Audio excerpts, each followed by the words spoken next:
والدین هندی خواستار اضافه شدن شرط رضایت ولی و احراز هویت کاربر در قانون حفاظت از داده‌ها شدند. 66% والدین در شهرهای مختلف هند خواستار اجرای کامل قانون حفاظت از داده‌ها با اجرایی کردن بند رضایت اجباری والدین برای فرزندان زیر 18 سال هنگام پیوستن به رسانه‌های اجتماعی و استفاده از محتوای آنها و نیز بازی‌های برخط شدند. دولت باید سازوکاری را طراحی کند تا زمان استفاده کودکان از فضای مجازی و تلفن همراه مدیریت شده و منطقی باشد. این به نفع کودکان خواهد بود. پدر و مادرها هم تنها برای کارهای ضروری به کودکان اجازه استفاده از تلفن همراه را بدهند. نتایج جدیدترین نظرسنجی‌ها در پرجمعیت‌ترین کشور جهان نشان می‌دهد که حدود نیمی از فرزندان بین 9 تا 17 سال بیش از 3 ساعت از وقت خود را در روز صرف تماشای ویدیوها و بازی‌های برخط می‌کنند. من کارتون دیدم.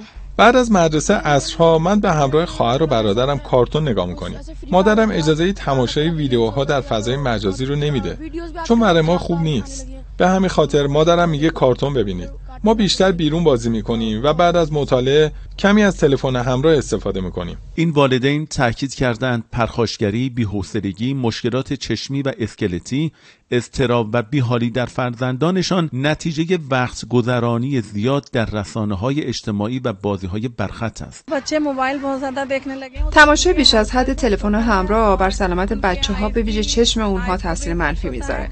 به نظر من همونطور که در برخی کشورها مثل استرالیا استفاده بچه‌ها از بسترهای پخش ویدیو در اینترنت مثل یوتیوب ممنوع شده، دولت ما هم باید برای اینکه کودکان کمتر دچار عوارض تماشای بیش از حد فضای مجازی بشن محدودیت‌های ایجاد کنه. از هر 10 والدین 6 نفر میگویند که رسانه‌های اجتماعی تبلیغات نامناسبی را در طول محتوای علامت گذاری شده برای کودکان پخش می‌کنند. حدود 88% از والدین شرکت کننده در این نظرسنجی تاکید کردند که دولت باید برای رسانه‌ها و شبکه‌های اجتماعی ناقض هنجارها و مقررات جریمه‌های سنگینی وضع کند.